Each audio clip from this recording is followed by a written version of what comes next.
Hey guys, I am Kane and I have no idea how to finish my game. This is what I've been working on, just a simple soccer game with physics, parkour, and power-ups. It's a small fun project I made during my free time and I've been wanting to polish it up for a beta release. So, where to start? Imagine the scale of the game you want to make. Stop adding new mechanics and features or you never get anywhere. Focus on the features that are already in your game and make a list of things to complete and polish up. Keep in mind to separate them into various priorities. The first problem I want to tackle, and also the hardest part of making a multiplayer game, is to ensure the game is fair for everyone. This could be preventing cheaters, tools, or make the delay as minimal as possible for everyone in the room. That is why we have lag compensation techniques. It tries to predict the state of the players and the ball in the near future, making the illusion that everyone is seeing the same thing. For instance, shooting and passing are the key mechanics of Reccos. It will be unfair if one player takes longer to shoot just because of their bad connection. The default win-up for shooting is 0.25 seconds. But during my test, sometimes it can take up to 0.4 seconds, which is a huge delay when the connection is unstable. After applying lag compensation, the win-up time is a bit more consistent as around 0.3 seconds, which is a big improvement. Another main feature in Reccos is power-ups, which is the next task on my list. This has been bugging me for so long and I just gotta go and add a brand new 3D model for the Jetpack. I really enjoyed modeling and animating after spending so much time just coding and coding. Then I added a new power-up. Hey, this one is worth it, trust me. Then I added a new power-up that turns you invisible and slightly increases your movement speed. To achieve this effect, I just turn off the player's model on other screens. Pretty straightforward. New mechanics, power stacks.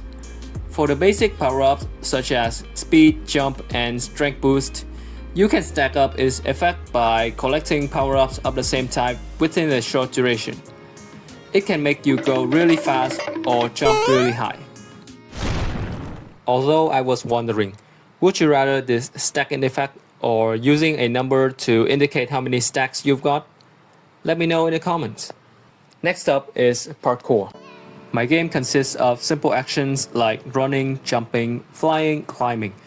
The normal stuff you would expect in a movement game. Wall climbing is a new feature that I added on a whim, and it is rather incomplete, so that's probably the next thing on my to-do list. Making animations in Blender was simple enough.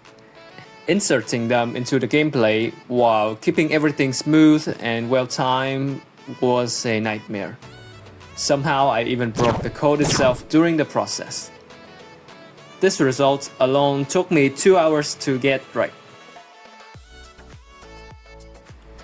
Wait a minute, why am I wasting my time on a feature that no one would use anyway?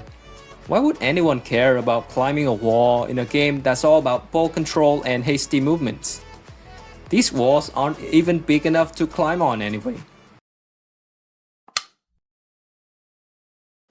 Welcome back to Here We Make Bad Game Dev Decisions with your host, Game Dev. Today's burning question: in this situation, as a game dev, what would you do? A. Rework this feature to something more suitable to the fast-paced gameplay like vaulting. B. Pursue business just like your parents always told you. Or C. Resize the wall. If you get C, then congrats, that is indeed a terrible decision. Well, you can probably tell what I did. Now that those gameplay things are out of the way, let's work on the UI of the game, which is something that I've been procrastinating for a long time. First of all, menu. I slapped in a lazy animation of the soccer pitch, added some text and buttons and called it a day. Easy enough, eh? Game HUD. I made a timer, score display, clean up the power-up icons, and made a better looking charge bar for shooting and passing. During the implementation of the new charge bar, I encountered a bug that made the value reset to 0 once it's full. It gave me an idea, so I adjusted the charge bar to follow a sine wave pattern. Now the players have to time their kick force instead of just charging till the ball is full every time. I also added power-up toggles to disable power-ups you don't want, but it's still a work in progress. The settings could use a bit of decorations, maybe next time.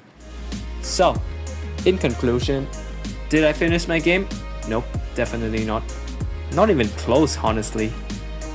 But am I close to a point where I can comfortably release a better version? Yeah, I would say so. That was the ultimate goal I set for this stage of development anyway. If you're excited for the beta release of Reccos, then make sure to follow my channel for more updates. I hope you stick around to see it grow with me. That's it for today. Thanks for watching and goodbye.